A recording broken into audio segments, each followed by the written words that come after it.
On behalf of the RCA School of Architecture, I'm very pleased to be able to welcome you all here today. I want to take this opportunity to spend a few short minutes talking about the themes of the conference in the context of research culture within the School of Architecture here at the RCA. And really, I just want to talk about two things very briefly before I hand over. The first one is the importance of institutions learning to look outward rather than inward. And the second one is the role of architectural and design practice within some of the themes that we've been invited to talk about for the next few days. So it's obvious, I think, to all of us that higher education is going through a very significant period of transformation. We know knowledge production is very central to modern economies, but we also know that today, knowledge production is not something that is confined to a specific site, like the university. So I think this forces us to begin to rethink the kinds of relationships that institutions can have with their field.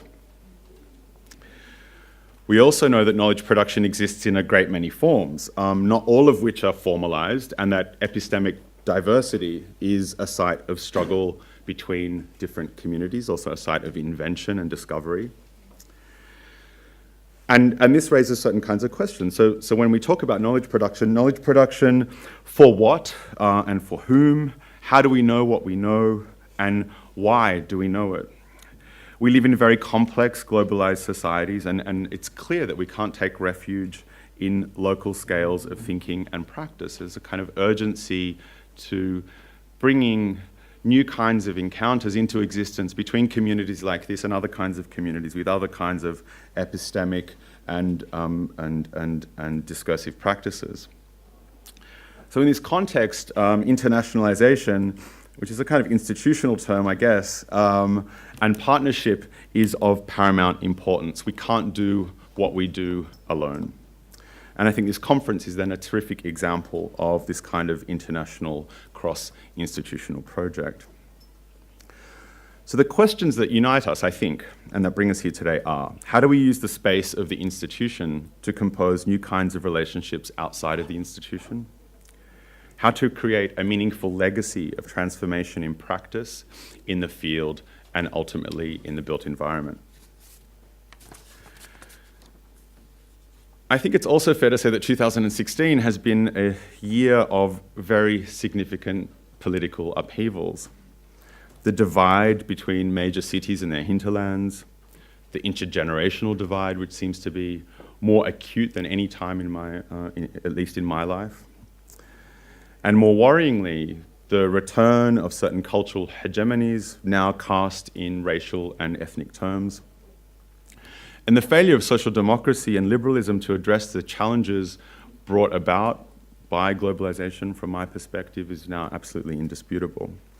And so this conference seems a very timely occasion to reflect on many of the concepts that underlie our thinking about the social function of the built environment and our political agency within it. Concepts that are the very basis of liberalism, social democracy. So at a moment when the idea of the public sphere, if we take one example, seems to have broken down into a myriad of online, self-reinforcing echo chambers, what does public space mean? Even what does citizenship mean? And as practitioners of the built environment, I think we must do more to try to rethink these concepts and also rethink the significant social divides that are appearing everywhere, and the role of these concepts in either mobilizing new kinds of emancipatory possibilities or perhaps even reinforcing some of the conditions that we're currently seeing everywhere. And perhaps as a moment of kind of self-critique, we have been too satisfied with some of the commonplace formulations that litter architecture and urbanism, concepts like sustainability, vibrancy, well-being, participation, bottom-up, top-down, etc. And I think this is really, a crucial, critical moment to try to question these presumptions, because it feels like there is a lot at stake in this moment. Least of all of which is the relevance of the design disciplines, the design professions. So this is why I'm very grateful that Susanna, Adrian, and Saba have brought us all here together today, alongside of our international institutional partners. I think it's an opportune moment to explore our role within a broader social dynamic that seems to be changing day by day. It's the formal end of this particular research project, but hopefully the beginning of a series of new conversations and actions in the field. So thank you very much.